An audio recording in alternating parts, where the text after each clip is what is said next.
ওই তায়েফের ময়দানের কথা যখন আমার নবীকে আল্লাহ নবুয়ত প্রাপ্ত করলেন, কালিমার দাওয়াত দেওয়ার কথা বলে দিলেন, আমার নবী তায়েফে গেলেন, তায়েফবাসীকে দাওয়াত দেয়, তায়েফবাসীকে বলে, ও ভাই, তোমরা যেটার উপরে আসো এটার উপর থাকার সুযোগ নাই, এক আল্লাহর উপর ঈমান আনো, তাহলে আল্লাহ তোমাকে জান্নাত দিবে। সবাই তাকে পাগল বলে। লম্বা ঘটনা, লম্বা করা যাবে না, লম্বা করলে মূল আলোচনায় যেতে পারবো না। তায়েফের ময়দানে আমার নবী যখন দাওয়াত দেয়, তায়েফবাসী নবীজির পিছনে লোক লেলা দেয়। নবীজির পিছনে কেমন লোক লেলা দেয়? একজন দুইজন না, ওই নিষ্ঠুর কাফের দলেরা যখন যুবকদেরকে লাগা দেয়, ওই যুবকেরা নবীজির পাথর মারে। পাথর মারতে মারতে নবীজির এমন একটা অবস্থা হয়ে যায়, নবীজির মাথা মোবারক থেকে রক্ত জমিনে আসতে আসতে নিচের দিকে নবীজির জুতার মধ্যে এমন ভাবে রক্ত লেগে যায়, আপনারা দেখবেন যদি জুতার সাথে রক্ত লেগে যায় কেমন আঠালো আঠালো হয়ে যায়, জুতা তখন উঠতে চায় না। এবার একটা মুহূর্তে নবীজিকে যখন আঘাত করে, নবীজির রক্ত দিয়া যখন তায়েফের ময়দান ভরে যায়, এমন সময় আল্লাহ জিব্রাইলকে পাঠায়া বলে, জিব্রাইল যাও যাও যাও, আমার নবীরে ওই কাফেররা আঘাত করে, আমার নবী কি চায়, আমার নবীজির চাওয়াগুলো পূরণ করো। আমার নবীজি কি বলে, আমার নবীজির কথাগুলো শুনো, আমার নবীজির কথাগুলো শুনো, আর আমার নবীজিরে বলো, আমার নবীজি এই মুহূর্তে কি চায়, কি চায় গো। তখন জিব্রাইল বলেন, ও নবী গো, আপনি যদি বলেন, আপনি বলতে দেরি, আমার দুইটা পাখনা দিয়া ধাক্কা মাইরা এই তায়েফ ধ্বংস করতে দেরি হবে না, আমি তায়েফের ময়দান দুইটা পাহাড়ের মাঝখানে ফেলায়া ধ্বংস করে দিব। তখন নবীজি বলে, না গো জিব্রাইল, আজকে তুমি যাদেরকে মারতে চাইতেছো এরা হয়তোবা আমার কথা শুনে না, কিন্তু এদের সন্তান আসলে তারা হয়তোবা আমার কথা শুনবে। আজকে তুমি যদি এদেরকে ধ্বংস কইরা দাও, তাহলে আমি কাদের কাছে কালেমার দাওয়াত দেব, আমি কার কাছে কালেমার দাওয়াত দেব। আমার নবী, আপনার নবী ওই তায়েফের ময়দানে একটা পাথরের কাছে যখন শুয়ে পড়েছে, ওই পাথরের কাছে নবীজির রক্ত মুবারক গুলো যখন বের হয়েছে, ওই রক্ত মুবারক আসমানের দিকে উঠায়া ফুটা ফুটা রক্ত যখন জমিনের দিকে পড়ে, আমার নবী, আপনার নবী আল্লাহকে ডাক দিয়ে বলে, ও আল্লাহ, আমার এই একটা একটা ফুটা রক্তের বিনিময়ে তুমি আমার একটা গুনাহগার উম্মতের মাফ করবানি বলো। পয়েন্ট আকারে খেয়াল করেন, তায়েফের ময়দানে নবীজি কার চিন্তা করলেন? দাদার কথা বলেন নাই, দাদির কথা বলেন নাই, নবীজি তখন উম্মতের কথা বললেন। খেয়াল করেন, আর লম্বা করব না। নবীজির যেই দিন মৃত্যু হবে, ওই দিন নবীজি অনেক দিন যাবত অসুস্থ, 7 দিন। নবীজির যেই দিন মৃত্যু হয়ে যাবে, ওই দিন নবীজি বিছানায় শুয়ে আছেন। আম্মা জান আয়েশা সিদ্দিকা রাদিয়াল্লাহু তাআলা আনহা নবীজির পাশেই বসা, নবীজির থেকে একটু দূরে ফাতেমাতুজ জাহরা রাদিয়াল্লাহু তাআলা আনহা দাঁড়ানো। নবীজি ডাক দিয়া বলে, ফাতেমা গো, ও ফাতেমা, দেখো দরজার পাশে কে যেন দাঁড়ায় আছে। একবার চিৎকার দিয়া বলেন সুবহানাল্লাহ। ফাতেমা গো, ও ফাতেমা, দরজার পাশে কে যেন দাঁড়ায় আছে। ফাতেমাতুজ জাহরা রাদিয়াল্লাহু তাআলা আনহা তাকাইলেন, তাকায়া দেখেন মক্কা মদিনাতে এমন মানুষ আর কোনোদিন দেখেন নাই। তার পুরা শরীরটা কালো কাপড় দিয়া আবৃত, শুধু তাই না, তার চক্ষুগুলা অনেক বড় বড়।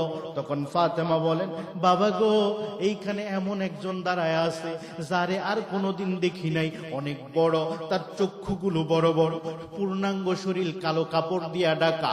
নবীজি বলেন, ও ফাতেমা, তুমি চিনতে পারো নাই, এটাই হইল মালাকুল মাউত আজরাইল। ফাতেমা বলে, কেন দাঁড়ায় আছে বাবা?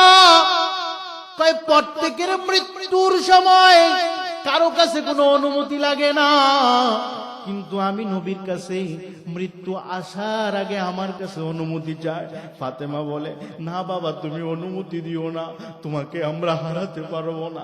নবীজি বলে, আমার সম্মানে আমার কাছে অনুমতি চায়, আমি যদি অনুমতি না দিই তারপরেও সে চলে আসবে, আমার সম্মানটা থাকবে না। তুমি তাকে আসতে বলো, বলো আমি নবী তাকে আসতে বলছি। ফাতেমাতুজ জাহরা রাদিয়াল্লাহু তাআলা আনহা বলেন, আপনি ভিতরে আসেন, আল্লাহর নবী আপনাকে আসতে বলেছেন। ভিতরে আসার পরে আল্লাহর নবী বলেন, আজরাইল,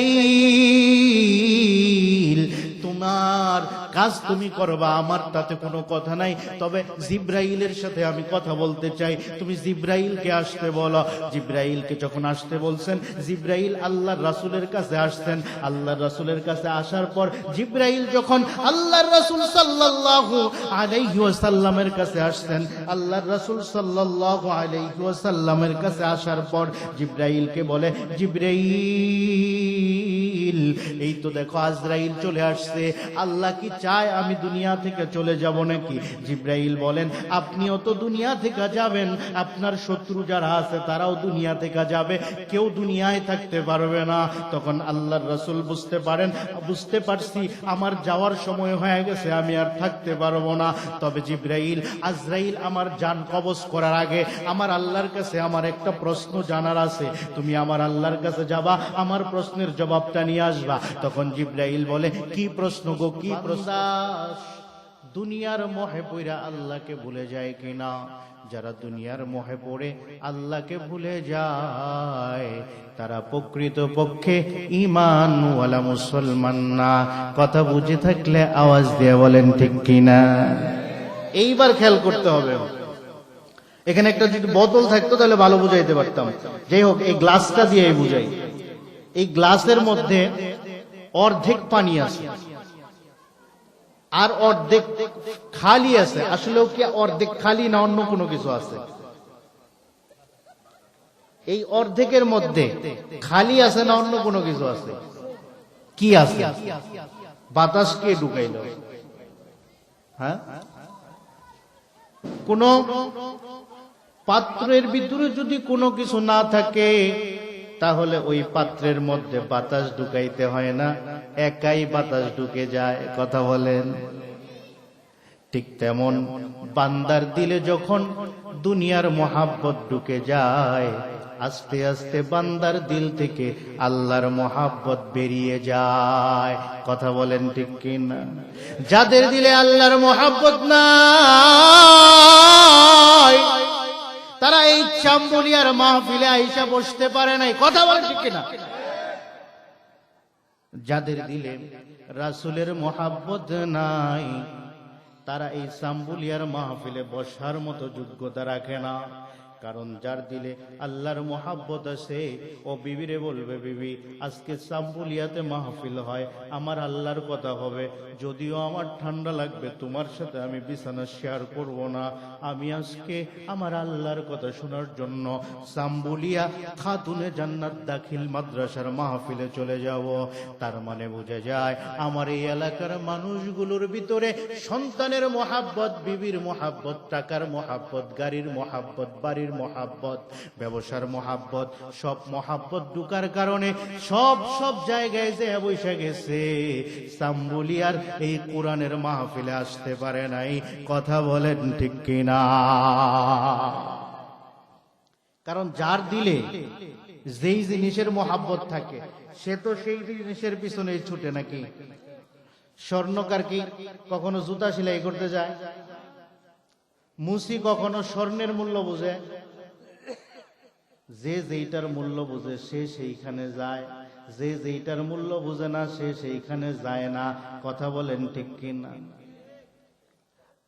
এই জন্য আল্লাহ পাক রব্বুল আলামিন আমাদেরকে আজকের এই মাহফিলে এনেছেন, তাতে কি আমাদের লস হয়েছে না লাভ হয়েছে? লস হয়েছে না লাভ হয়েছে? কেমন লাভ হয়েছে আর একটু বুঝাই। এই যে জায়গাটা, এই জায়গাটাকে হাদিসের ভাষায় বলা হয় জালিসুর রহমান। কি বলা হয়? জালিসুর রহমান। জালিসুর রহমান অর্থ হইল বেহেশতের বাগান। কিসের বাগান? এই বেহেশতের বাগানের ড্রাইভার হইলাম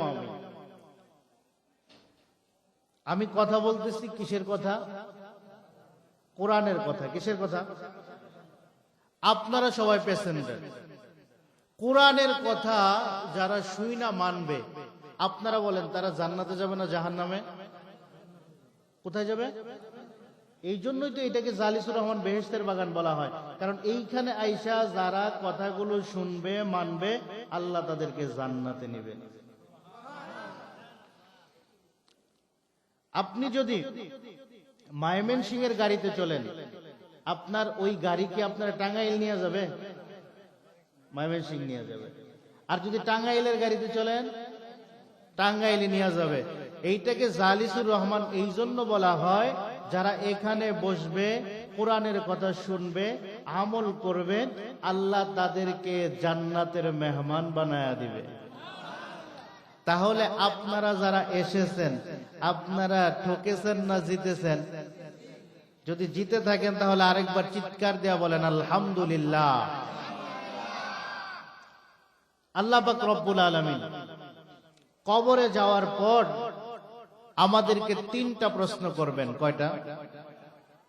মার রব্বুকা, মান দীনুকা, মান নাবিয়ুকা। কি প্রশ্ন? মার রব্বুকা, মান দীনুকা, মান নাবিয়ুকা। আপনি যখন রুহের জগতের মধ্যে বললেন আলাস্তু বিরব্বিকুম, আপনি বললেন ক্বালু বালা। দেখেন, পরীক্ষার প্রশ্নগুলো যদি ফাঁস করে দেওয়া হয় তার জেল জরিমানা করা হয়, অথচ কত পরে কবরে প্রশ্ন করবে, আর এখনই বলে দেওয়া হয়েছে। তার মানে কি? মার রব্বুকা রব্বি আল্লাহ, মার রব্বুকা রব্বি আল্লাহ, মার রব্বুকা রব্বি আল্লাহ, মার রব্বুকা রব্বি আল্লাহ। এইভাবে যদি মুখস্থ করে ফেলাই তাহলে বুঝি কবরে জবাব দিতে পারবো? হ্যাঁ, যতই মুখস্থ করি জবাব দিতে পারবো না। কেন পারবো না একটু বুঝাবো। আজকের মাহফিল থেকে আপনি যাইতেছেন, আপনাদের এই রাস্তাগুলা খুব আমি নিরিবিলি দেখলাম। রাস্তার মাঝখানে 60 হাত লম্বা একটা লোক রাস্তার দুই পাশে 2 পা দিয়ে দাঁড়াইছে, মাথার মধ্যে একটা পাগড়ি বেঁধে। এখন আপনি যাইতেছেন, আপনার বলতেছে এই রহিম, আপনি তাকায় দেখেন 60 হাত লম্বা লোক, কি অবস্থা হবে বলেন তো? কি হবে? জ্ঞান থাকবে? অজ্ঞান হয়ে যাবে। তখন আপনি হয়তোবা বলবেন মা গো এটা কি, তখন হয়তোবা আপনি বলবেন বাবা গো এইটা কি। কথা বলে না? মা গো বললেন কেন? মায়ের সাথে ভালোবাসা বেশি। কথা বলে না? বাবা গো বললেন কেন? বাবার সাথে ভালোবাসা বেশি। আরেকটু বুঝাই, আপনি রাস্তাতে হাইটে যাইতেছেন, হঠাৎ করে পায়ের মধ্যে উষ্টা লাগছে। কি বলে উষ্টা লাগলে? ও মা, অথবা ও বাবা, নাকি? বুঝতেছেন না আমার কথা? আচ্ছা, আপনার উষ্টা যে লাগলো, তার পূর্ব মুহূর্তে আপনি কি কখনো চিন্তা করছিলেন যে উষ্টা লাগলে আমি মা গো বলবো, বা চিন্তা করছিলেন আমি বাবা গো বলবো? তাহলে বললেন কেন? দিলের মধ্যে মায়ের দরদ, মায়ের দরদ দিলে থাকার কারণে আমি যখন আমার উষ্টা লাগছে তখন আমি মা গো বলছি। ঠিক তেমন কবরে যখন প্রশ্ন করা হবে মার রব্বুকা, তোমার রবকে, যারা দুনিয়ার জমিনের মধ্যে রবের সাথে সম্পর্ক জমায়, রবের সাথে ভালোবাসা জমায়, রবের সাথে ইস্তেকামত থাকে, ওই বড় ফেরেশতা আসার পরও ওই বান্দা নিজের অজান্তেই বলবে রব্বি আল্লাহ। একবার চিৎকার দিয়া ডাক মারেন আল্লাহ। যার সাথে আল্লাহর সাথে সম্পর্ক থাকবে ও বলতে পারবে, যার সাথে আল্লাহর সাথে সম্পর্ক থাকবে না ও বলতে পারবে না। যারা আজকে এই মাহফিলে না এসে বাড়িতে শুয়ে শুয়ে ঘুমাইতেছে, ওরা বলতে পারবে আল্লাহ। লেপের নিচে শুয়া আল্লাহকে পাওয়া যায় না। যারা ওলি হইছে রাতের বেলায় লেপের আরাম সাইরা ওলি হইছে, রাতের ইবাদত ছাড়া কখনো আল্লাহকে পাওয়া যায় না। কারণ রাত যত গভীর হয় আল্লাহ তত নিচের দিকে প্রথম আসমানে আইসা বলে, হর ঘরি মে দিন তু তো তৈয়ার হে, হর ঘরি মে দেনে তু তো তৈয়ার হে, জুনা মঙ্গে উসে তু বেজার হে। ও বান্দা, তুমি আমার কাছে চাও, আমি তোমারে দেওয়ার জন্য রাজি হয়ে আসি। যত রাত্র গভীর হয় আল্লাহ প্রথম আসমানে আসে, আসমানের দরজা খুলে দেয়া বলে, বান্দা তুমি আমার কাছে চাও।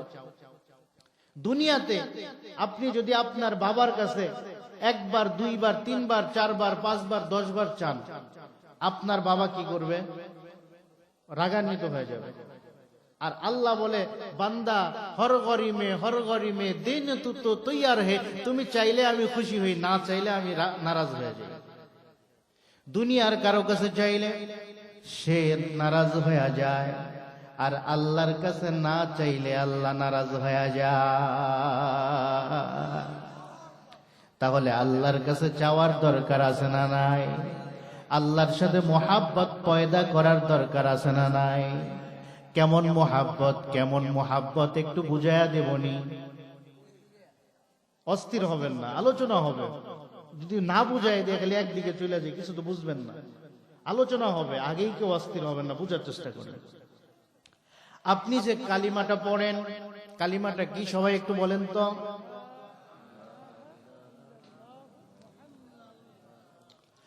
লা ইলাহা ইল্লাল্লাহু মুহাম্মাদুর রাসূলুল্লাহ সাল্লাল্লাহু আলাইহি ওয়াসাল্লাম। আচ্ছা, কোন শব্দের শুরুতে লা নাই, এটাতে শুরু হয়? নাই মসজিদ, নাই ঘর, নাই বাড়ি, এরকম কেউ বলে? হ্যাঁ। আর যেটাতে আপনি ঈমান আনবেন সব থেকে মকবুল কালিমা, এইটার প্রথম হইল নাই। এটা কি চিন্তা করছেন কোনদিন? আল্লাহ কেন বললেন নাই?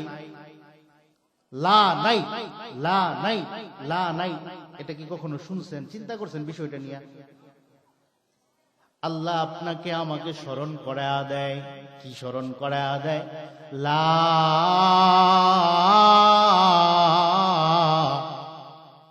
নাই নাই নাই, কি নাই কি নাই। বান্দা তুমি বলো আমার সন্তান, বান্দা তুমি বলো আমার বাড়ি, বান্দা তুমি বলো আমার গাড়ি, বান্দা তুমি বলো আমার সব। কিন্তু আমি বলি না না না, একটাবার মরিয়া দেখো গো, তোমার কবরে তোমার সন্তান নাই। একটাবার মরিয়া দেখো, তোমার কবরে তোমার বিবি নাই। একটাবার মরিয়া দেখো, তোমার কবর এত খাদায় খাদায় জমি, তোমার কবর 3.5 হাত, তোমার কবরটা 5 হাত লম্বা বানায় নাই। একটাবার মরিয়া দেখো, তোমার ওই কবরের মধ্যে কোনো খাট নাই, কোনো পালং নাই, কোনো এসি নাই, কোনো ডিসি নাই, নাই নাই নাই। তোমার ওই কবরে কিছু নাই, শুধুমাত্র লা ইলাহা ইল্লাল্লাহ। বান্দা এতদিন তুমি যাদেরকে বলছো আমার আমার, আজকে তোমার কোনো কিছু নাই। আমি এইটাই তোমার ঈমানের মধ্যে স্মরণ করায়া দিছিলাম, আমি আল্লাহ ছাড়া তোমার আপনার কেউ না। খেয়াল করছেন নি? আপনার কবরে কেউ নাই, এটাই তো কালিমার প্রথম কথা। আর আপনি যখন কালিমা পড়বেন তখন আপনাকে চিন্তা করতে হবে, আপনার দিলটারে বুঝ দিতে হবে, আপনার অন্তরটারে বুঝ দিতে হবে। লা আমার অন্তরে ব্যবসা নাই, লা আমার অন্তরে বিবি নাই, লা আমার অন্তরে সন্তান নাই, লা আমার অন্তরে বাড়ি নাই, লা আমার অন্তরে গাড়ি নাই, লা আমার অন্তরে কোনো কিছু নাই। আমার অন্তর থেকে আমি সব কিছু বের করে দিলাম। আমার অন্তরে শুধু আমার আল্লাহ, যিনি ছাড়া আমার আর কোনো কিছু আমার আপন হবে না। তিনি একমাত্র আল্লাহ। তিনি কে? একবার চিৎকার দিয়া বলেন, তিনি কে? তিনি কে? আরো জোরে চিৎকার দিয়া বলেন, কে? অন্তরের ভিতরে তিনি ব্যতীত আর কেউ নাই, তিনি কে? এটাই ঈমানের কথা। লা নাই নাই নাই, দুনিয়ার কোনো কিছু নাই, শুধুমাত্র যিনি আছেন তিনি হইলেন আল্লাহ। এখন আপনি কালিমার মধ্যে পড়লেন লা ইলাহা ইল্লাল্লাহু, আল্লাহ আসরা আমার আর কোনো মাবুদ নাই, মুহাম্মাদুর রাসূলুল্লাহ। কালিমার কয়টা পার্ট? কয়টা? প্রথম নাম্বার পার্ট হলো লা ইলাহা ইল্লাল্লাহ, আল্লাহ ছাড়া আর কোনো মাবুদ নাই। দ্বিতীয় নাম্বার পার্ট হইল মুহাম্মাদুর রাসূলুল্লাহ।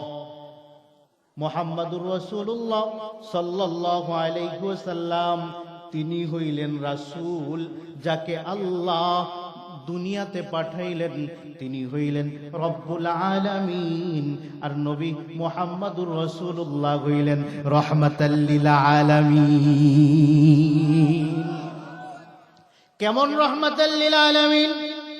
যুবক খুব ভালো করে খেয়াল করবা। আজকে মেসির প্রেমে পইরা তোমার চুলটা মেসির মতো হয়, আজকে কোন নায়কের প্রেমে পইরা নায়কের ফ্যান হইয়া তুমি নায়কের মতো করে চুলের কাটিং দাও, আজকে তুমি কোন নায়কের মতো তোমার চেহারা নায়কের মতো জামা বানাও, তুমি নায়কের মতো তোমাকে সাজাইলা। কিন্তু নবী মুহাম্মাদুর রাসূলুল্লাহ এমন রহমতের নবী, ওই রহমতের নবীর মধ্যে এই কথাগুলো আমার বলার উদ্দেশ্য না। অনেকগুলো অলৌকিক ঘটনা ঘটেছে, তার মধ্যে সবচেয়ে বড় অলৌকিক ঘটনা হইল আমার নবী মায়ের পেট থেকে পড়িয়াই আর কোনো কিছু করে নাই। আমার নবী, আপনার নবী মায়ের পেট থেকে লাফায়া পইরা জমিনের মধ্যে তার মাথাটা লাগায়া সিজদা কইরা তখন চিৎকার দিয়া বলে রব্বি হাবলি উম্মতি। আমার নবী, আপনার নবী ওই মায়ের গর্ভ থেকে পইরা প্রথম সিজদার মধ্যে পইরা কি বলছে? রব্বি হাবলি। এই কথা খেয়াল রাখতে হবে কিন্তু, না হয় কিন্তু আছে শেষে যায় কিছু বুঝবেন না। কি বলছেন? আব্বা গো বইলা ডাক দিছে, আম্মা গো বইলা ডাক দিছে, দাদা গো বইলা ডাক দিছে, দাদি গো বইলা ডাক দিছে, না কোনো কিছু বইলা ডাক দেয় নাই। আমার আপনার কথা নবীজি স্মরণ কইরা নবীজি বলে রব্বি হাবলি উম্মতি, রব্বি হাবলি উম্মতি। আমরা তো জন্ম নেওয়ার সময় মায়ের আদর পাইলাম, বাবার আদর পাইলাম। আমরা তো জন্ম নেওয়ার সময় আমার দাদা আছে, আমার বাবা আছে, আমার সবকিছু আছে, আমি সবকিছু পাইলাম। কিন্তু আমার নবী দুনিয়ার জমিনে যখন আসবেন, দুনিয়ার জমিনে আসার আগে আমার নবীজির বাবা দুনিয়া ছেড়ে চলে গেছে। এতিম নবী দুনিয়ার জমিনের মধ্যে আসছে, বয়স 6 বছর। আমি ঘটনা লম্বা করব না, কয়েকটা পয়েন্ট আপনাদের সামনে এনে তারপর আমি আমার মূল আলোচনায় চলে যাব, না হয় আপনারা আলোচনাটা বুঝতে পারবেন না। এই জন্য খুব মনোযোগ দিয়ে খেয়াল করেন। আমার নবীর যখন 6 বছর বয়স, তখন আমার নবী মাঠে খেলা করতে যায়। প্রতিদিন যখন সবাই খেলা করতে যায়, খেলা শেষ হওয়ার পরে সবাই সবার বাবা আসে তাকে কোলে করে নিয়ে বাড়িতে যাওয়ার জন্য, কিন্তু কোনদিন আমার নবীজিরে কোলে করে নেওয়ার জন্য তার বাবা আসে না। এইভাবে নবীজি একদিন বাড়িতে ফিরতে দেরি করতেছে। নবীজির মা অবাক দৃষ্টিতে তাকায় আছে, কখন আমার সন্তানটা ফিরবে, সন্তান ফিরে না। নবীজির মা তার দাসীকে সাথে করে নিয়া যখন নবীজিকে খুঁজতে গেলেন, দেখলেন মাঠের এক পাশেই বসে বসে কান্না করতেছে। তখন নবীজির মা বলে, বাবা গো তুমি কেন কান্না করো? তখন নবীজি বলেন, মা গো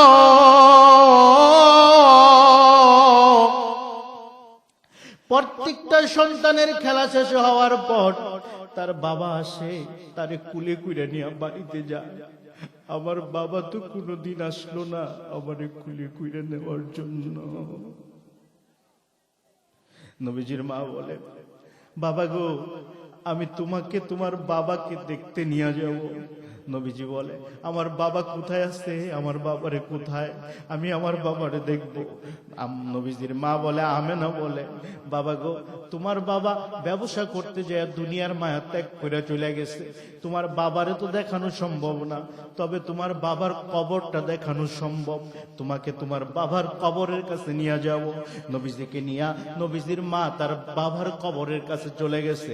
বাবার কবরের কাছে যাওয়ার পর নবীজি কবরের কাছে যাওয়ার পর নবীজির মা যখন বলেন, ওই যে বাবা দেখো তোমার বাবার কবর দেখা যায়, বাবার কবর যখন দেখা যায় নবীজি দৌড়ে যায় বাবার কবরের উপরে পড়িয়া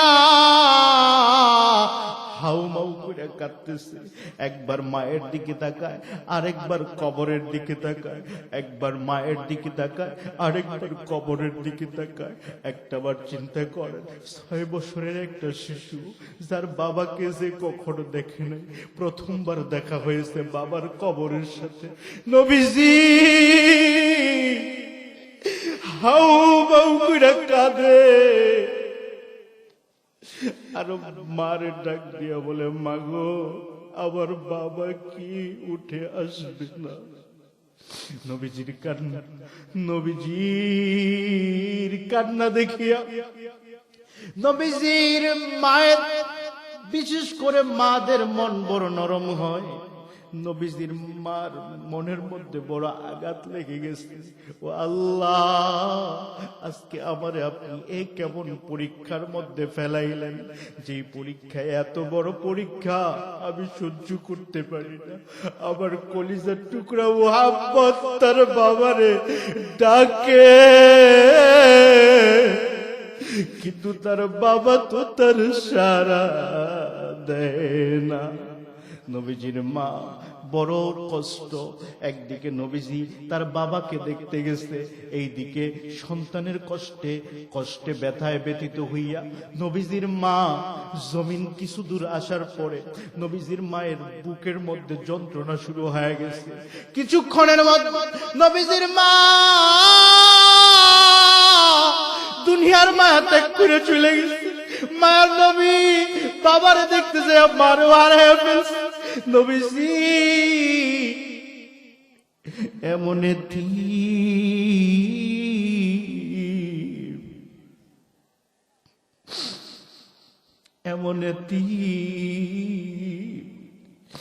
বাবা ছিল না, বাবারে দেখতে যায় মারও হারায় ফেলল। জিন্দেগির মধ্যে তাও কখনো নিজের কথা চিন্তা করে নাই, জিন্দেগির মধ্যে তাও কখনো নিজের কথা ভাবে নাই। আমার নবী সব সময় উম্মতের কথা ভাবছেন। পয়েন্ট আকারে খেয়াল করেন, সেই দিনও নবী বাবা হারাইয়া মা হারাইয়া পাগল হয় নাই, বরংস নবী সামনের দিকে আগায় গেছে। একটা নয়, দুইটা নয়, নবীজির ঘটনা বলতে গেলে হাজার হাজার ঘটনা চলে আসবে। তবে খুব ভালো করে খেয়াল করেন, ওই তায়েফের ময়দানের কথা, যখন আমার নবীকে আল্লাহ নবুয়ত প্রাপ্ত করলেন, কালিমার দাওয়াত দেওয়ার কথা বলে দিলেন, আমার নবী তায়েফে গেলেন, তায়েফবাসীকে দাওয়াত দেয়। তায়েফবাসীকে বলে, ও ভাই, তোমরা যেটার উপরে আসো এটার উপর থাকার সুযোগ নাই, এক আল্লাহর উপর ঈমান আনো, তাহলে আল্লাহ তোমাকে জান্নাত দিবে। সবাই তাকে পাগল বলে। লম্বা ঘটনা, লম্বা করা যাবে না, লম্বা করলে মূল আলোচনায় যেতে পারবো না। তায়েফের ময়দানে আমার নবী যখন দাওয়াত দেয়, তায়েফবাসী নবীজির পিছনে লোক লেলা দেয়। নবীজির পিছনে কেমন লোক লেলা দেয়, একজন দুইজন না, ওই নিষ্ঠুর কাফেরের দলেরা যখন যুবকদেরকে লাগা দেয়, ওই যুবকেরা নবীজির পাথর মারে। পাথর মারতে মারতে নবীজির এমন একটা অবস্থা হয়ে যায়, নবীজির মাথা মোবারক থেকে রক্ত জমিনে আসতে আসতে নিচের দিকে নবীজির জুতার মধ্যে এমন ভাবে রক্ত লেগে যায়, আপনারা দেখবেন যদি জুতার সাথে রক্ত লেগে যায় কেমন আঠালো আঠালো হয়ে যায়, জুতা তখন উঠতে চায় না। এবার একটা মুহূর্তে নবীজিকে যখন আঘাত করে, নবীজির রক্ত দিয়ে যখন তায়েফের ময়দান ভরে যায়, এমন সময় আল্লাহ জিব্রাইলকে পাঠায় বলে, জিব্রাইল যাও যাও যাও, আমার নবী রে ওই কাফেররা আঘাত করে, আমার নবী কি চায়, আমার নবীজির চাওয়াগুলো পূরণ করো। আমার নবীজি কি বলে, আমার নবীজির কথাগুলো শুনো, আমার নবীজির কথাগুলো শুনো।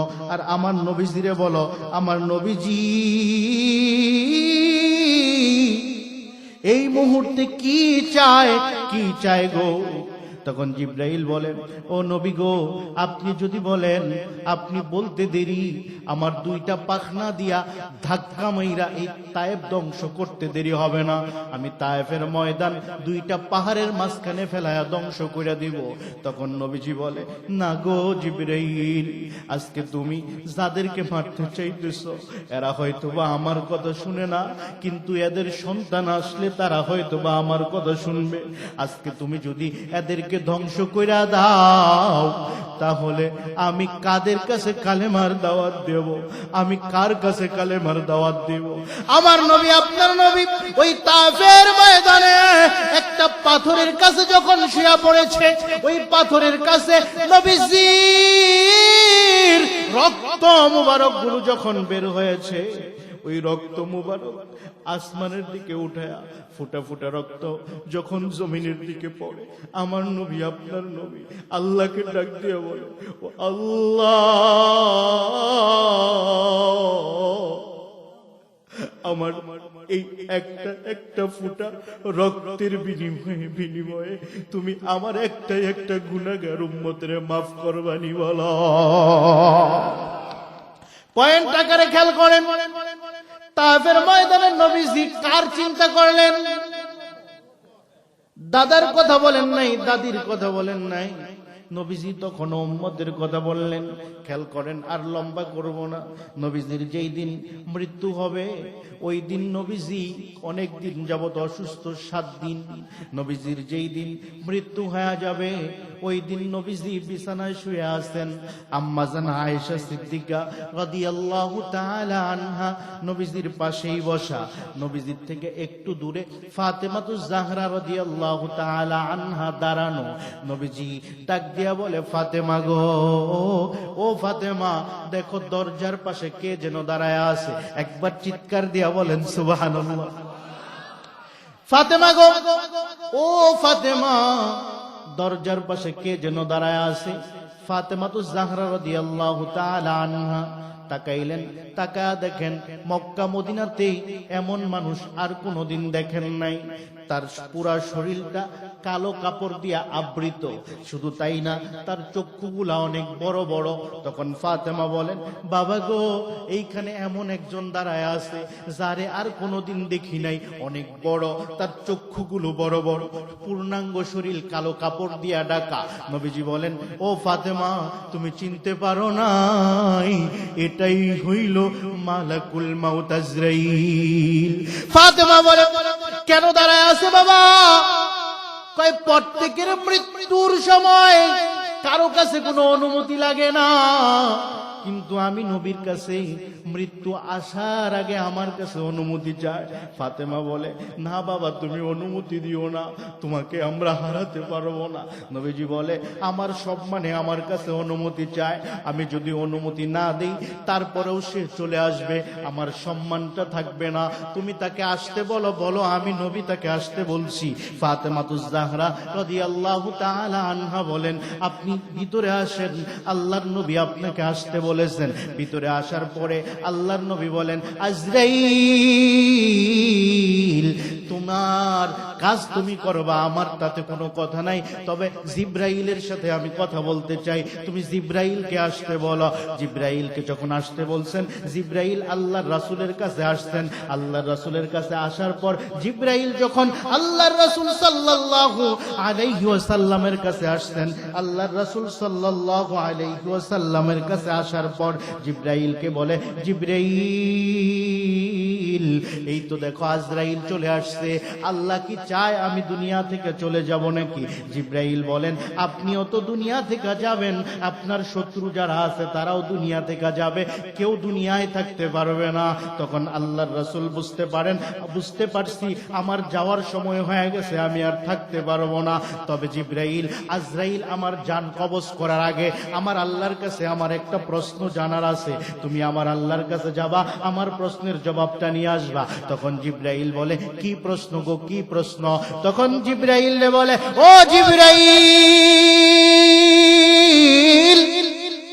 একটা মাত্র প্রশ্ন, আমি তো দুনিয়ার মায়া ত্যাগ করে চলে গেলে আমার উম্মতেরা এতিম হয়ে যাবে, আমার গুনাহগার উম্মত গুলোর কি হবে গো? আমার আল্লাহর কাছে আমি জানতে চাই। এই মুহূর্তে আল্লাহর রাসূল সাল্লাল্লাহু আলাইহি ওয়াসাল্লাম যখন মৃত্যু হবে, সামনে মেয়ে ফাতেমাতুজ জাহরা রাদিয়াল্লাহু তাআলা আনহা দাঁড়ানো, তার বিবি আয়েশা সিদ্দিকা রাদিয়াল্লাহু তাআলা আনহা দাঁড়ানো। তাদের কথা বলেন নাই, বলেছেন উম্মতের কথা। নবীজির 63 সাল জিন্দেগির মধ্যে নবীজি শুধু উম্মতের কথা চিন্তা করেছেন, অন্য কারো কথা চিন্তা করেন নাই। ওই মায়ার নবী আমাকে আপনাকে এত ভালোবাসার পরেও আমরা যদি ওই মায়ার নবীর সাথে মোহাব্বত ভালোবাসা পয়দা না করতে পারি, তাহলে ওই কবরেও আমি আপনি ওই মায়ার নবীকে চিনতে পারবো না। কথা বুঝে থাকলে আওয়াজ দিয়ে বলেন ঠিক কিনা? নবীজি 63 সাল জিন্দেগির মধ্যে নিজের কথা একটাবার চিন্তা করে নাই। নবীজি 63 সাল জিন্দেগির মধ্যে নিজের কথা চিন্তা করে নাই, কখনো নিজের কথা ভাবে নাই, কখনো সন্তানের কথা ভাবে নাই, কখনো বিবির কথা ভাবে নাই, কখনো কোনো কিছুর কথা ভাবে নাই। নবীজি শুধু উম্মতের কথা চিন্তা করছেন, উম্মতের জন্য কান্না করছেন, উম্মতের কথা ভাবছেন। আর আমরা এমন উম্মত, ওই নবীজির ভালোবাসায় একটা রাত কুরবানি করতে পারি না, ওই নবীজির ভালোবাসায় মাথায় টুপি উঠাইতে পারি না, ওই নবীজির ভালোবাসায় নিজেকে সুন্নাতি লিবাস ধরাইতে পারি না। শুধুমাত্র আশেকে রাসূল দাবি করি, আসলেও আমরা প্রকৃত আশেকে রাসূল হতে পারি নাই। কথা বুঝে থাকলে আওয়াজ দিয়া বলেন ঠিক কিনা?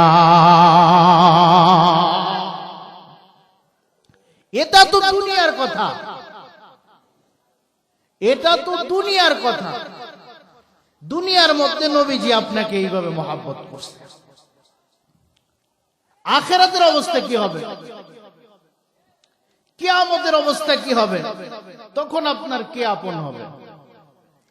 আপনি ভাবতেছেন আপনার সন্তান আপন হবে, আপনি ভাবতেছেন আপনার বাড়ি আপন হবে, আপনি ভাবতেছেন আপনার গাড়ি আপন হবে, আপনি ভাবতেছেন আপনার এই সব কিছু আপন হবে। না না না, ভালো করে খেয়াল করবেন, মনোযোগ দিয়া খেয়াল করবেন।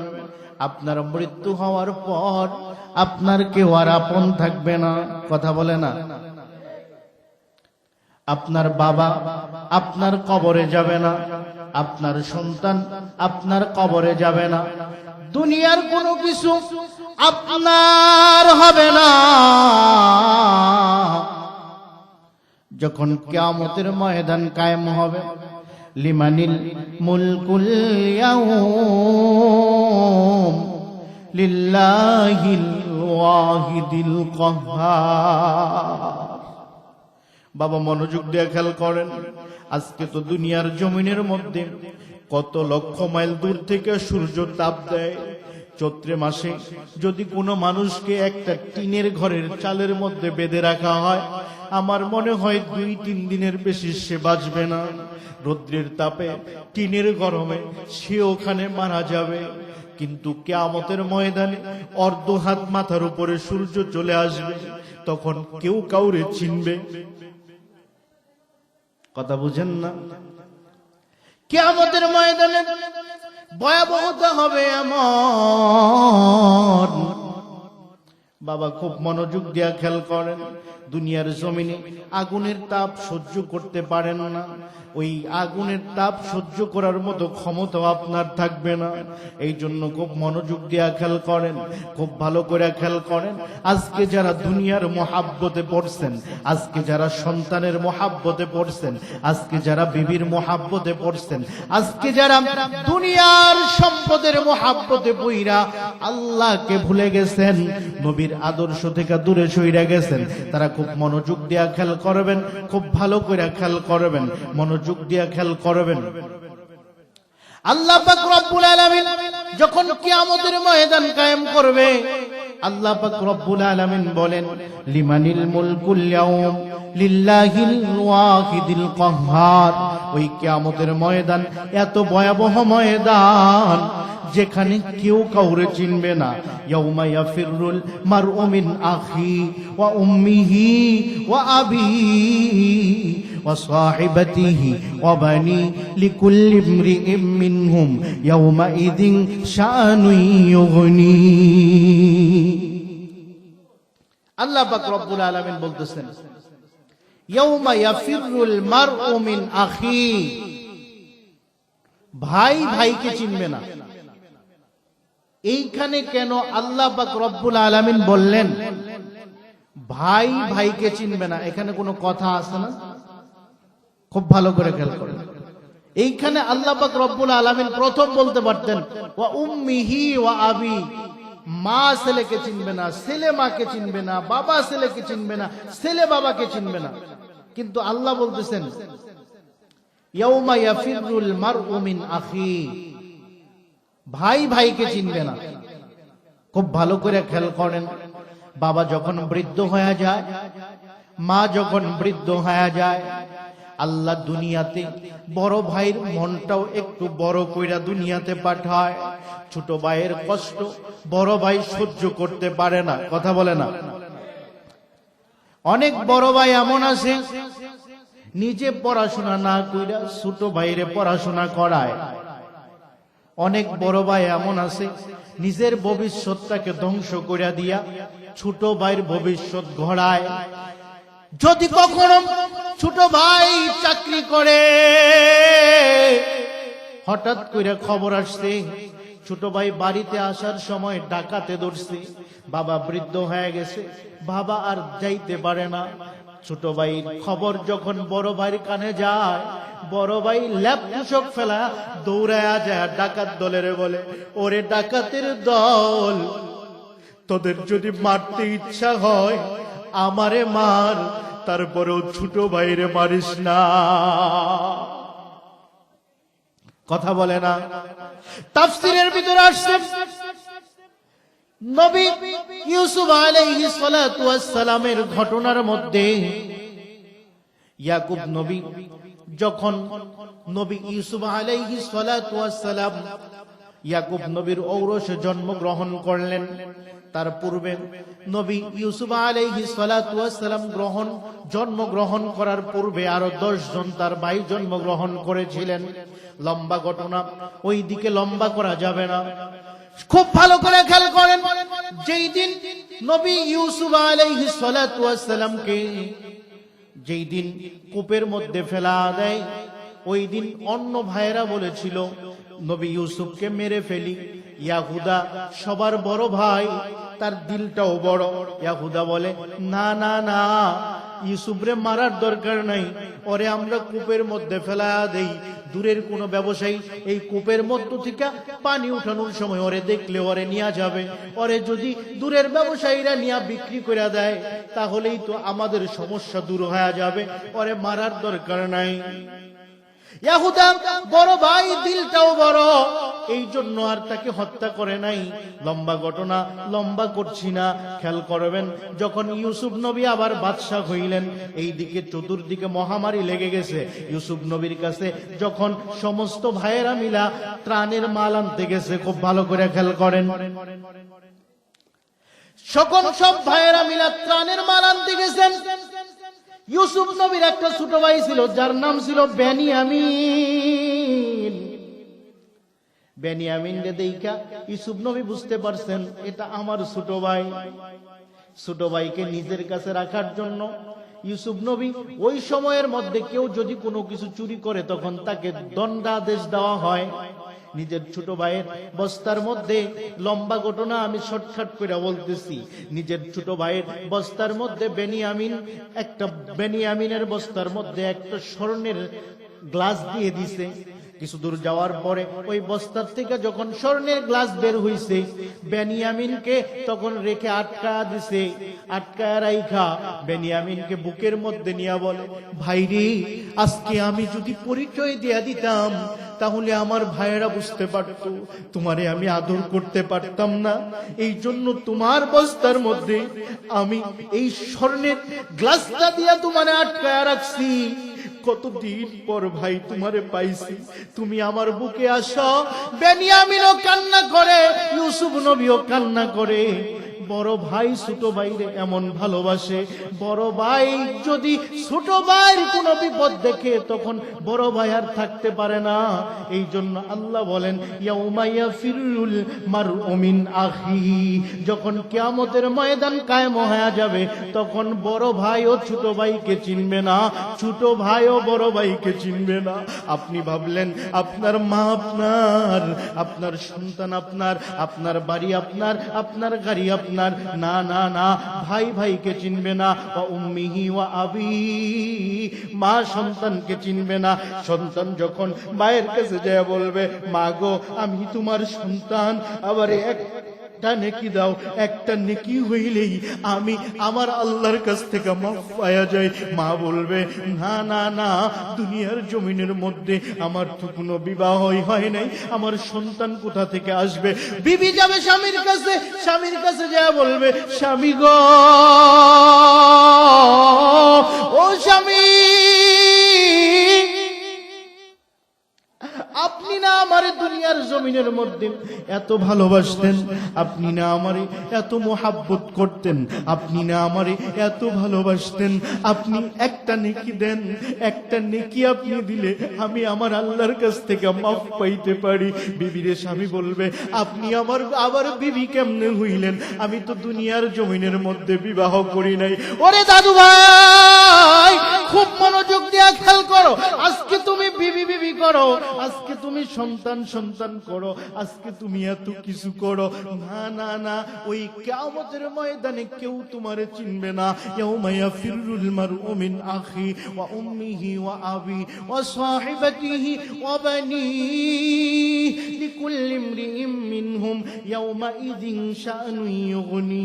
বিবি সন্তানকে চিনবে না, মা সন্তানকে চিনবে না, কেউ কাউকে চিনবে না। এমন মুহূর্তের মধ্যেই যখন সমস্ত বান্দাগুলো আদম নবীর দিকে দৌড় দিবে। কার দিকে দৌড় দিবে? আদম নবীর দিকে দৌড় দিবে। সবাই চিন্তা করবে, পৃথিবীর প্রথম নবী আদম, আল্লাহ বুঝি তার কাছে গেলে তার সুপারিশে আমাদেরকে মাফ করে দিবে। খুব ভালো করে খেয়াল করে, আদম নবীর কাছে যাবে, আদম নবী দেখবেন নফসি নফসি বলতেছে। আদম নবী বলবে, আমি তোমাদের জন্য আজকে কোনো সুপারিশ করতে পারবো না। সমস্ত মানুষগুলো আদম নবীর থেকে নূহ নবীর কাছে চলে আসবে। নূহ নবীও বলবে, নফসি নফসি, আমি তোমাদের জন্য কোনো সুপারিশ করতে পারবো না। তখন সেখান থেকে ইব্রাহিম আলাইহিস সালাতু ওয়াস সালাম, সেখান থেকে ঈসা আলাইহিস সালাতু ওয়াস সালাম, সেখান থেকে মুসা আলাইহিস সালাতু ওয়াস সালাম, সবার কাছে যখন আসতে থাকবে, কেউ তো তখন কোনো সুপারিশ করতে পারবে না। কিয়ামতের ময়দান এত ভয়াবহ ময়দান, ও বাবারে খুব মনোযোগ দিয়ে খেয়াল করেন। কিয়ামতের ময়দান এত ভয়াবহ ময়দান যেখানে কেউ কোনো কথা বলতে পারবে না, শুধুমাত্র মানুষ কথা বলতে পারবে না। বিষয়টা এমন না। আল্লাহ বলেন, ইয়াউমা ইয়াকুমুর রূহু ওয়াল মালাইকাতু সাফফা,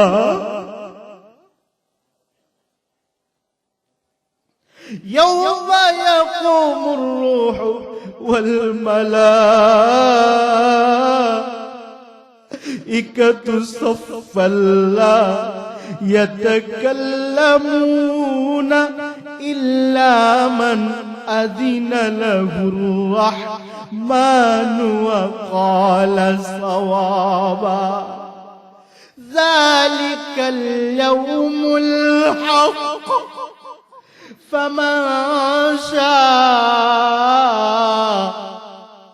اتخذ إلى ربه مآبا إنا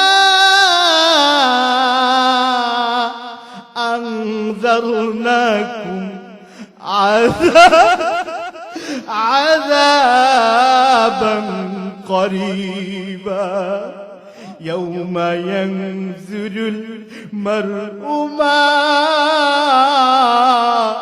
قدمت يداه ويقول الكافر يا ليتني كنت ترابا ও বাবাজি খুব মনোযোগ দিয়ে খেয়াল করেন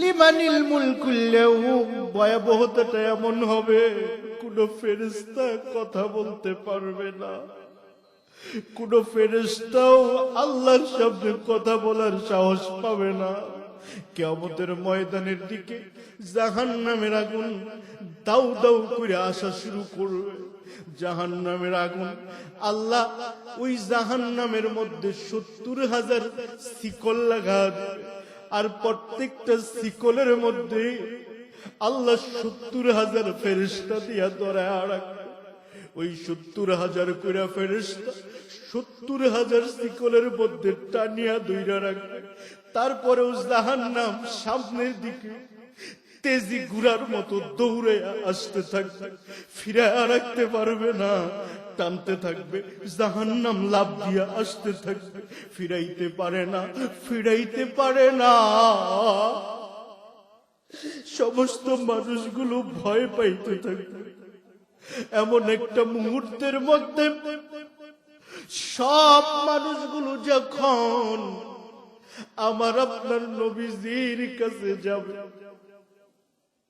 আমার আপনার নবীরে দেখবে সিজদায় পড়ে আছে আমার আপনার মায়ের নবী কাঁদতেছে রব্বি হাবলি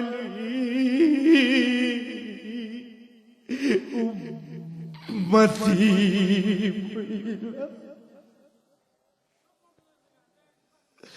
আমার আপনার মায়ের নবী চোখের পানি দিয়া জমিনটারে ভিজায়া ফেলাইছে সমস্ত উম্মতের যা বলবে নবী গো ওই কিয়ামতের ভয়াবহতা সহ্য করতে পারি না কেউ তো আল্লাহর সাথে কথা বলার সাহস করে না আবার আল্লাহ এই ভয়াবহ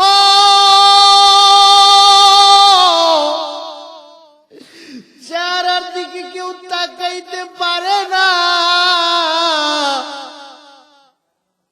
নবী গো আপনি আল্লাহরে কিছু বলবেন নি আমার নবীও আল্লাহরে কিছু বলবে না আমার নবী শুধু তখন বলবে ওমা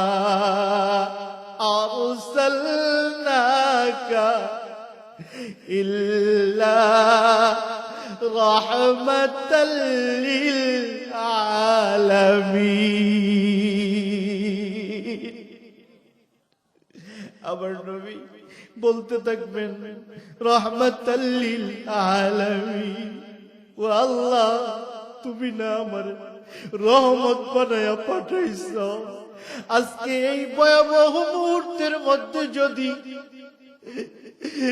আমার দ্বারা আমার উম্মতের কোনো কাজ না হয় আমার জিন্দেগি দিয়া কি করব আল্লাহ তখন আল্লাহ নবীর দিকে তাকাবেন নবীর দিকে তাকায়া নবীজিরে বলবেন নবী গো আপনার উম্মতগুলো চিনিয়া চিনিয়া আপনি আরশের ছায়ার নিচে নিয়ে যান। ওই ভয়াবহ মুহূর্তে নবীজি উম্মতি উম্মতি বইলা কাঁদে। কেমন ভয়াবহ মুহূর্ত বাবা, খুব মনোযোগ দিয়া খেয়াল করবেন। ভয়াবহ মুহূর্ত দুনিয়াতে ওই চৈত্রি মাসের মতো মুহূর্ত নাকি? না না না, ওই দুনিয়াতে চৈত্রি মাসের মতো মুহূর্ত না। দুনিয়াতে তো চৈত্রি মাসের মধ্যে যদি কারো গরম লাগে তাহলে সে গাছের নিচে যে দাঁড়াইতে পারে, কিন্তু কিয়ামতের ময়দানে কোনো গাছ থাকবে না। দুনিয়াতে প্রচন্ড গরম লাগলে কেউ তো পানি খাইতে পারে না, না না, ওইখানে কোনো পানি খাওয়ার ব্যবস্থা থাকবে না। শুধুমাত্র তারা আরশের নিচে ছায়া পাবে গো যারা নবীজির মুহাব্বতে প্রেমে পাগল ছিল। যাদের সাথে নবীজির সাথে সম্পর্ক নাই তাদের কোনো সুপারিশও হবে না। তারা ওই জাহান্নামের উত্তপ্ত বিভীষিকাময় আগুন থেকে বাঁচতে পারবে না। যখন নবীজির দিকে আল্লাহ তাকাবেন, খুব ভালো করে খেয়াল করেন, তখন আল্লাহ তাকানোর পরে নবীজিকে বলবেন, ইয়া রাসূলুল্লাহ, আপনার উম্মতের জন্য আমি ব্যবস্থা করে দিতেছি।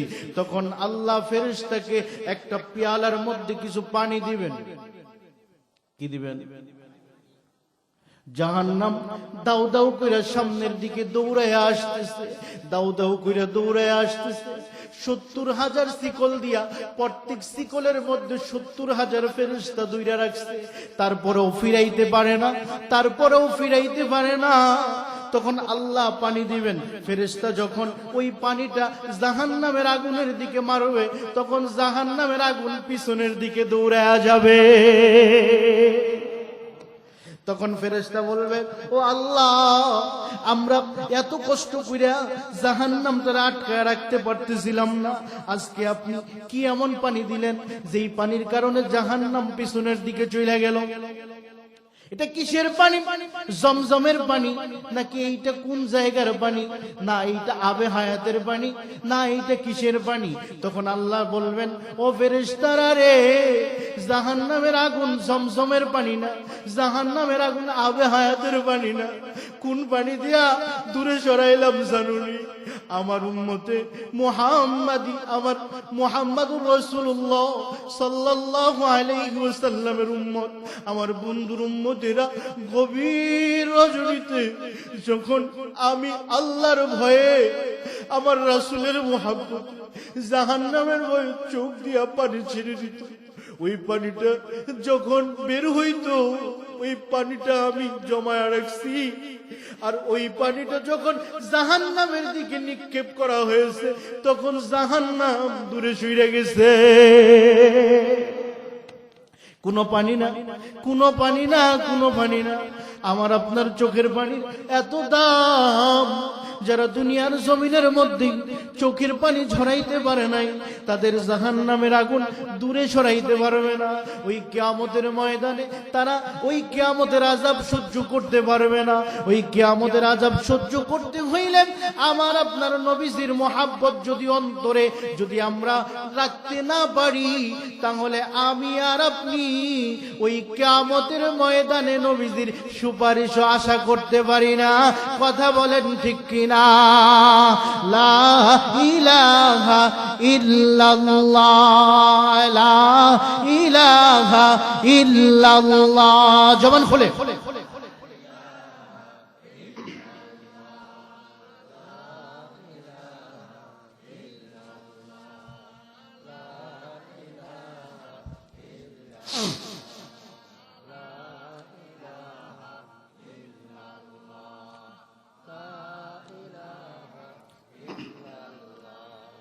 লা ইলাহা ইল্লাল্লাহ, লা ইলাহা ইল্লাল্লাহ, লা ইলাহা ইল্লাল্লাহ, লা ইলাহা ইল্লাল্লাহ, লা ইলাহা ইল্লাল্লাহু মুহাম্মাদুর রাসূলুল্লাহ সাল্লাল্লাহু আলাইহি ওয়াসাল্লাম। তাহলে বলেন, আমার আপনার সকলের নবীজির মুহাব্বত অন্তরে পয়দা করার দরকার আছে না নাই? কেন নবীজিকে ভালোবাসবেন? নবীজি জন্ম থেকে নিয়ে মৃত্যু পর্যন্ত, শুধু মৃত্যু পর্যন্ত এইখানেই কি শেষ? কিয়ামতের ময়দানে একজন মাত্র সুপারিশ করবে, তাও তিনি কে?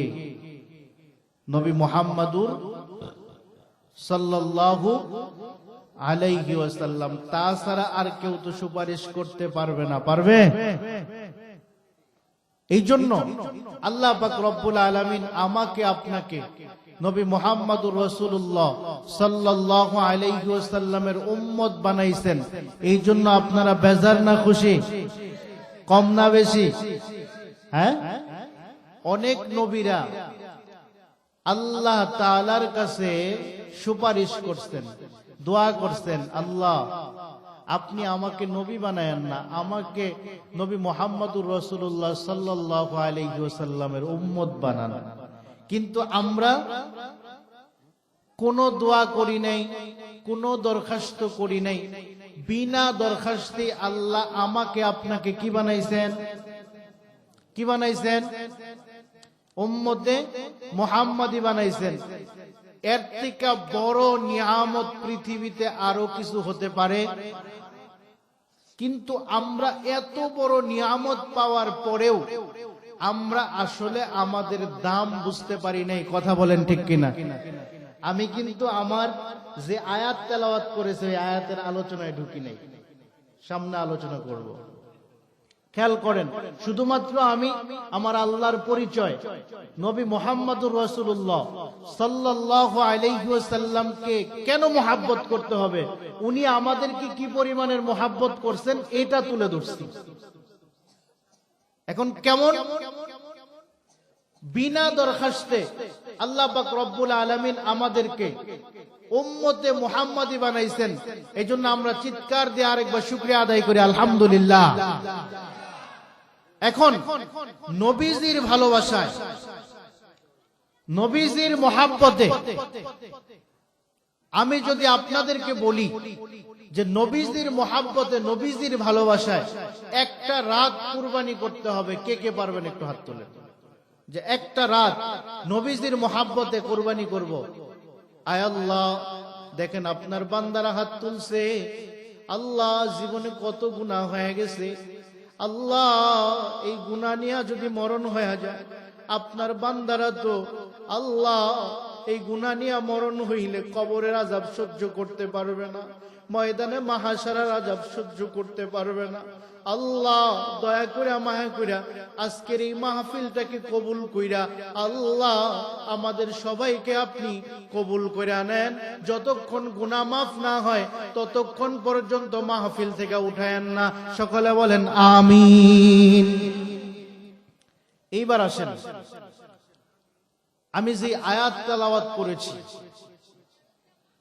এইখানে আল্লাহ পাক রব্বুল আলামিন বলতেছেন, মা সালাকাকুম ফি সাকার। কি বলতেছেন? মা সালাকাকুম ফি সাকার। এটার অর্থ হইল জাহান্নামী বান্দা জান্নাতি বান্দাদেরকে দেখবে, জান্নাতি বান্দা জাহান্নামী বান্দাদেরকে দেখবে। কে কাকে দেখবে?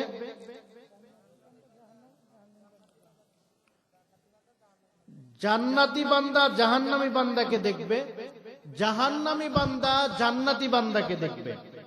আল্লাহ জান্নাত আর জাহান্নামের মাঝখানে যেই দেয়ালটা তৈরি করবেন ওটা হবে কাচের। কিসের? জান্নাত থেকে জাহান্নাম দেখা যাবে, জাহান্নাম থেকে জান্নাত দেখা যাবে। যেমন আমি একটা বাস্তব উদাহরণ দিই। এইখানে আপনারা দুইজন মাহফিলে আসছেন, একজনের মনের মধ্যে নিয়ত হইল হুজুর কেমন কণ্ঠ দেয়, হুজুরের সুরটা কেমন একটু শুনবো। আরেকজনের মনের মধ্যে নিয়ত হইল হুজুর যে কথাগুলো আলোচনা করলো ওই আলোচনাগুলো আমরা শুনবো। আর ওই আলোচনাগুলো আমল করব। এই নিয়তে যে শুনবে এর নিয়তটা একরকম, আর যে হুজুরের কণ্ঠ শুনতে আসছে তার নিয়তটা, যে হুজুরের কণ্ঠ শুনতে আসছে তার কণ্ঠ শোনার কাজ শেষ। কণ্ঠ সুন্দর লাগছে, মধুর লাগছে, কণ্ঠ খারাপ লাগছে, খারাপ লাগছে, ওনার আর কোনো প্রতিদান নাই। আর যে আমলের নিয়তে শুনছে, আমল করছে, ওনার প্রতিদান আল্লাহ দিবেন আখিরাতে। জান্নাতি বান্দা জাহান্নামী বান্দাকে বলবে, ও বন্ধু, আমরা তো দুইজনে একসাথে ওয়াজ মাহফিলে চাম্বুলিয়া ওয়াজ শুনলাম। আমি জান্নাতে, তুমি জাহান্নামে কেন? আমি জাহান্নামে, তুমি জান্নাতে কেন? জাহান্নামী বান্দা বলবে, বন্ধুরে, তুমি জাহান্নামে তার কারণ হইল তুমি যখন চাম্বুলিয়া মাহফিলে গেছিলা, চাম্বুলিয়া মাহফিলে তোমার যাওয়ার উদ্দেশ্য ছিল বক্তার সুরটা কেমন হয় এটা শোনার জন্য। আর আমি চাম্বুলিয়া মাহফিলে গেছিলাম আমলের নিয়তে আমল করার জন্য। আমি আমল করেছি, এই জন্য আল্লাহ আমাকে জান্নাত দিয়েছে। তুমি আমল করো নাই, এই জন্য আল্লাহ জাহান্নামে পাঠাইছে। জান্নাতের পরিচয় জানার দরকার আছে না নাই? জান্নাতের পরিচয় কে কে জানতে চান একটু হাত তোলেন।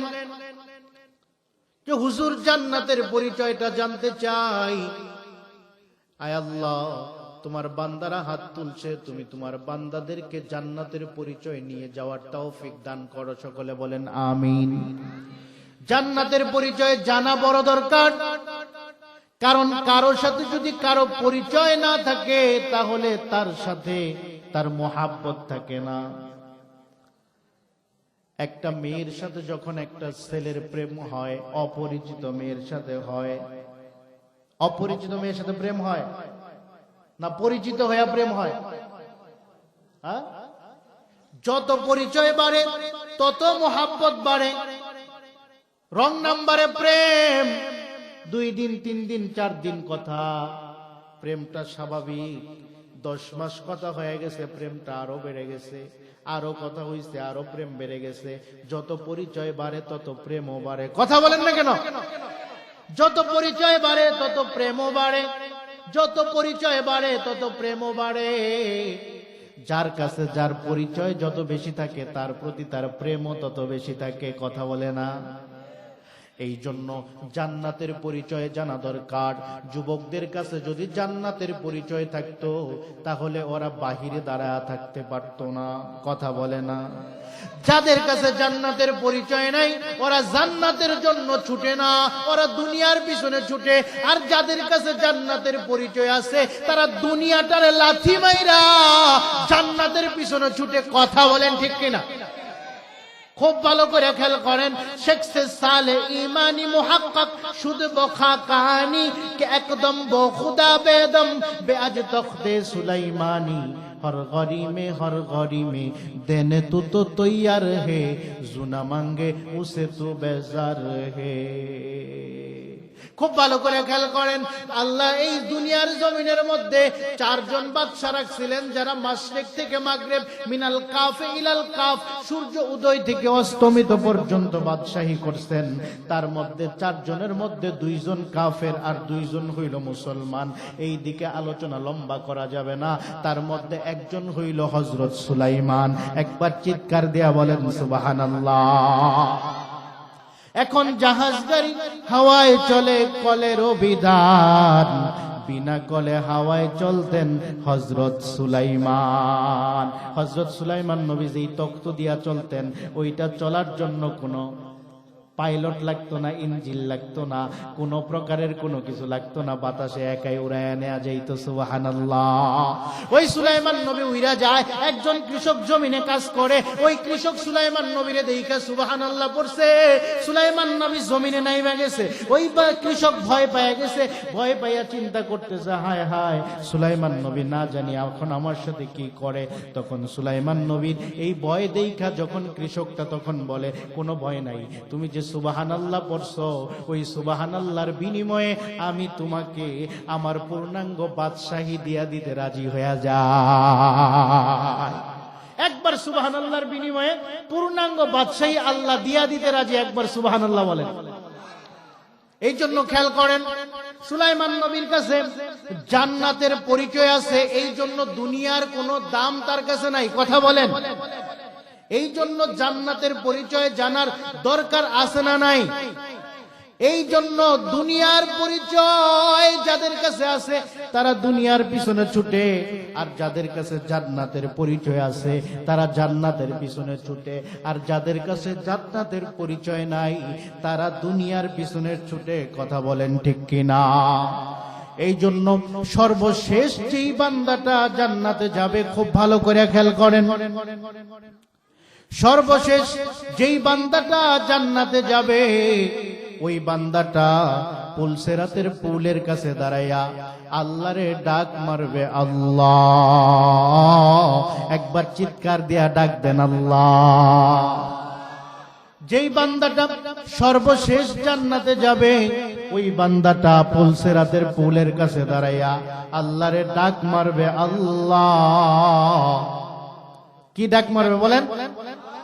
আল্লাহরে ডাক মারবে, আল্লাহ।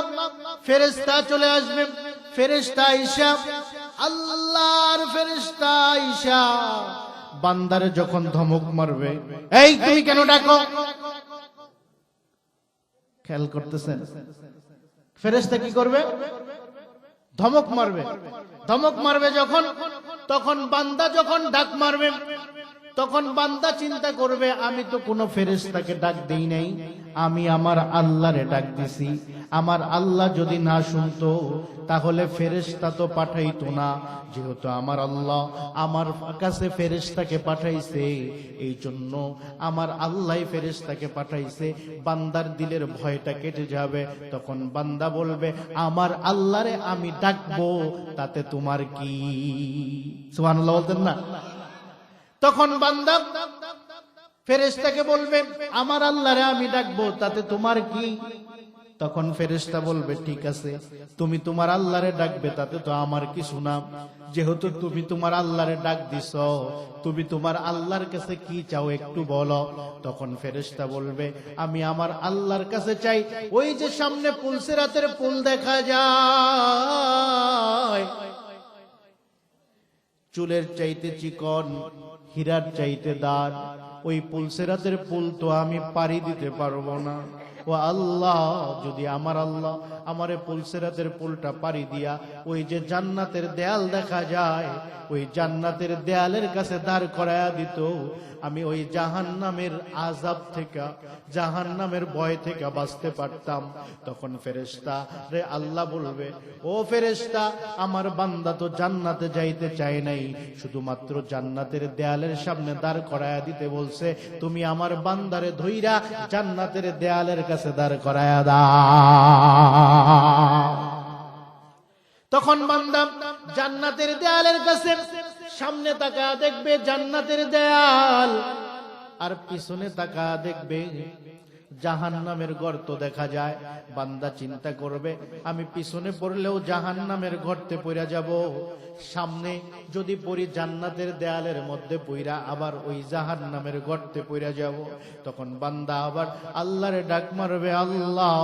আপনারা একবার ডাক দেন আল্লাহ, জোরে ডাক দেন আল্লাহ। তখন বান্দা ডাক মারবে, আল্লাহ। তখন ফেরেশতা লাফালাফি শুরু করবে। তখন আল্লাহ বলবে, ও ফেরেশতা, তুমি লাফাও কেন? তখন ফেরেশতা বলবে, লাফাই না, জায়গার থেকে ডাক পড়ছে এই জন্য লাফাই। খুব মনোযোগ দিয়ে খেয়াল করেন, লাফাই না, জায়গার থেকে ডাক পড়ছে এই জন্য লাফাই। তখন ফেরেশতা বলবে, ও ফেরেশতা, যাও, আমার বান্দা কেন তোমারে ডাকে, তুমি আমার বান্দার কাছে যাও। তখন বান্দা বলবে, আল্লাহ, আমি তোমার কাছ থেকে জাহান্নামের গর্ত থেকে বাঁচার জন্য বলছি। আমি এখন জান্নাতের দেয়ালের কাছে দাঁড়ায় আছি। আমি যদি পিছনের দিকে পড়ি তাও জাহান্নামের গর্তে পড়ে যাব, আমি যদি সামনের দিকে পড়ি তাও জাহান্নামের দেয়ালের মধ্যে লাইগা আবার পিছনের দিকে জাহান্নামের গর্তে পড়ে যাব। আমি এখনো জাহান্নাম থেকে বাঁচতে পারি নাই। আল্লাহ, আমারে যদি একটু জান্নাতের দেয়ালের ভিতরে দাঁড় করায়া দিতা। আমি জান্নাতের আরাম চাই না, জান্নাতের আয়েশ চাই না, জান্নাতের ইমারত চাই না, জান্নাতের খাবার চাই না, জান্নাতের কোনো কিছু চাই না। শুধুমাত্র যদি আমাকে জান্নাতের দেয়ালের ভিতরে দাঁড় করায়া দাও, তাহলেই তো আমি এই জাহান্নামের ভয় থেকে বাঁচতে পারি। তখন ফেরেশতা বলবে, আল্লাহ, শুধুমাত্র তোমার বান্দা জান্নাতের দেয়ালের ভিতরে দাঁড়াইতে চায়। তখন আল্লাহ বলবে, আমার বান্দা জান্নাতের কোনো নিয়ামত চাই নাই, শুধুমাত্র জান্নাতের দেয়ালের ভিতরে দাঁড়াইতে চাইছে। তাড়াতাড়ি ওরে ধইরা জান্নাতের দেয়ালের ভিতরে দাঁড় করায়া দাও। বান্দা যখন জান্নাতে যাবে, বান্দার তখন 5টা শারীরিক পুরস্কার আল্লাহ দান করবেন। কয়টা? কয়টা? সবাই বলেন আরো জোরে।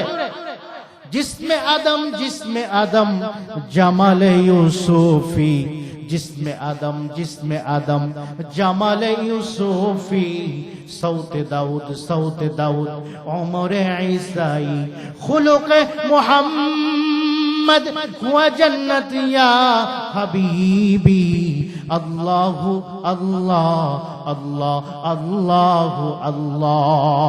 যখন বান্দার দেয়ালের বান্দার শরীরের মধ্যে জান্নাতের পানি লাগবে, এক জান্নাতের পানি লাগার সাথে সাথে ওই বান্দার শরীরটা আদম আলাইহিস সালাতু ওয়াস সালামের মতো 120 হাত লম্বা হয়ে যাবে। কয় হাত লম্বা হবে? শুধুমাত্র বান্দার লম্বাটা 120 হাত না, বান্দার সিনাটা হয়ে যাবে 60 হাত প্রশস্ত। 60 হাত কেউ ঘর দেয়, এখন ঘরই তো 60 হাত হয় না। বান্দার সিনাটা হয়ে যাবে 60 হাত। জামালে ইউসুফি, বান্দার দেহের মধ্যে যখন পানি লাগবে, পানি লাগতে দেরি, ওই বান্দার চেহারাটা ইউসুফ আলাইহিস সালাতু ওয়াস সালামের মতো হইতে দেরি হবে না। একবার চিৎকার দিয়া কি বলা যায় সুবহানাল্লাহ? ও বাবা, জানোনি ইউসুফ কে রে? ইউসুফ নবীর প্রেমে জুলেখা পড়িয়া গেছে। তার বান্ধবীরা বলেন, ও জুলেখা, তুমি একটা দাসীর প্রেমে পইরা, দাসের প্রেমে পইরা গেছো। দাস যতই সুন্দর হোক, আমরা তো দাসের প্রেমে পড়ব না। জুলেখা বলে, না না না, ইউসুফের চেহারা এত সুন্দর, ইউসুফের দিকে তাকাইলে তার চেহারার দিক থেকে চোখ ফিরাইতে পারবা না। বান্ধবীদেরকে সুন্দর কইরা লাইনের মধ্যে বসায়া দিয়া, বান্ধবীদের হাতের মধ্যে আপেল দিয়া, আরেক হাতের মধ্যে চাকু দিয়া যখন ইউসুফ নবীর সামনে নিয়ে আসছে, ইউসুফ নবীর দিকে তাকায়, ওই আপেল না কাইটা কখন যে তার হাতের কবজির মধ্যে চাকু লাগা দিছে, গোশতে গোশতে গোশতে গোশতে কখন চামড়া কাটিয়া হাড়ি পর্যন্ত চাকু চলে গেছে, কোন বান্ধবী খেয়াল পায় নাই। জুলেখারে বলে, জুলেখারে, বুঝতে পারছি এই জন্যই তুমি ইউসুফের প্রেমে পড়ছো। কোন বান্দার দেহের মধ্যে জান্নাতের পানি লাগতে দেরি, ইউসুফ নবীর মতো চেহারা হইতে দেরি হবে না। একবার চিৎকার দিয়া কি বলা যায় সুবহানাল্লাহ? শুধু তাই না, আরো 3টা পুরস্কার দেওয়া হবে। কয়টা? কয়টা? जिसमें आदम जमाल यूसुफी, सौते दाऊद उमरे যাবে আদম আলাইহিস সালাতু ওয়াস সালামের মতো। 2য় নম্বরের পুরস্কার, ওই বান্দার চেহারা হয়ে যাবে ইউসুফ আলাইহিস সালামের মতো। আপনারা জান্নাতে যাইতে চান কে কে? একটু হাত তুইলা আল্লাহরে দেখান, ও আল্লাহ, দেখো তোমার বান্দারা জান্নাতি হইতে চায়, তোমার বান্দাদেরকে তুমি জান্নাতি না বানায় এইখান থেকে উঠায়ও না। সকলে বলেন আমিন। জান্নাতে যাইতে হইলে আল্লাহ বান্দাকে পরীক্ষা কইরা পরে জান্নাতে নিতে চায়। কি কইরা? কেমনে পরীক্ষা করবে? আল্লাহ বলেন, ইন্নাল্লাহা আশতারা মিনাল মুমিনিনা আনফুসাহুম আমওয়ালাহুম বিআন্না লাহুমুল জান্নাহ। আল্লাহ বলেন, বান্দা তুমি যে জান্নাতে আসতে চাও, জান্নাতে আসার জন্য আমি তোমার কাছ থেকে জান্নাত বিক্রি করতে চাই। একবার চিৎকার দিয়া বলেন সুবহানাল্লাহ। জান্নাত বিক্রি করবেন কে? কথা বলে না, আওয়াজ দিয়ে বলেন, জান্নাত বিক্রি করবেন কে? আল্লাহ বান্দার কাছে জান্নাত বিক্রি করতে চায়। এখন আমরা বান্দার কাছে কি এমন সম্পদ আছে যেই সম্পদ দিয়া জান্নাত কিনতে পারবো? এমন কোন সম্পদ দুনিয়ার জমিনে আমাদের কাছে আসেনি? আছে? আছে? এমন কোন সম্পদ আমাদের কাছে এমন নাই যেটা দিয়ে আমরা জান্নাত কিনতে পারবো। তবে আল্লাহর দেওয়া দুইটা সম্পদ আমাদের কাছে আমানত আছে। ওই আমানত দুইটা সম্পদ দিয়া আল্লাহর কাছ থেকে জান্নাত কিনতে পারি। একবার চিৎকার দিয়া বলেন সুবহানাল্লাহ। দুনিয়ার জমিনের মধ্যে আমাদের কোনো কিছু নাই, সবকিছু আমাদেরকে দিয়েছেন কে? আবার বলেন কে? আবার বলেন কে? আমাদের কোনো কিছু নাই, সবকিছু দিয়েছেন আল্লাহ। আল্লাহ আমাদেরকে দিবেন জান, আমাদেরকে দিবেন মাল। আল্লাহ বলেন, ইন্নাল্লাহা আশতারা মিনাল মুমিনিনা আনফুসাহুম ওয়া আমওয়ালাহুম বিআন্না লাহুমুল জান্নাহ। ও বান্দা, আমি তোমাকে জান দিলাম, আমি তোমাকে মাল দিলাম। আমার দেওয়া জান, আমার দেওয়া মাল তুমি যদি আমার কাছে বিক্রি করো, আমি তার বিনিময়ে তোমাকে জান্নাত দিয়ে দেব। একবার চিৎকার দিয়া বলেন সুবহানাল্লাহ। কে কে আল্লাহর কাছে জান মাল বিক্রি করতে চান? একটু হাত তুলেন। যারা জান্নাতে যাইতে চায় তারা জানমাল বিক্রি করবে, যারা জান্নাতে যাইতে চায় না তারা জানমাল বিক্রি করবে না। কথা বলেন ঠিক কিনা? আল্লাহর দেওয়া জান, আল্লাহর দেওয়া মাল আল্লাহর কাছে বিক্রি কইরা আমরা জান্নাতের মালিক হতে চাই। কথা বলেন ঠিক কিনা? এই যে আপনারা জান দিলেন, কখন থেকে দিলেন? মাগরিব থেকে নিয়ে এই পর্যন্ত জান খরচ করলেন। এইটার বিনিময়ে আপনি আল্লাহর কাছ থেকে জান্নাত পাবেন। কিন্তু আল্লাহ আপনাকে মালও দিবেন পরীক্ষা করার জন্য। আপনি ওই মাল আল্লাহর রাস্তায় খরচ করেন কিনা, এই পরীক্ষার মাধ্যমে আল্লাহ আপনাকে পরীক্ষা করতে চায়।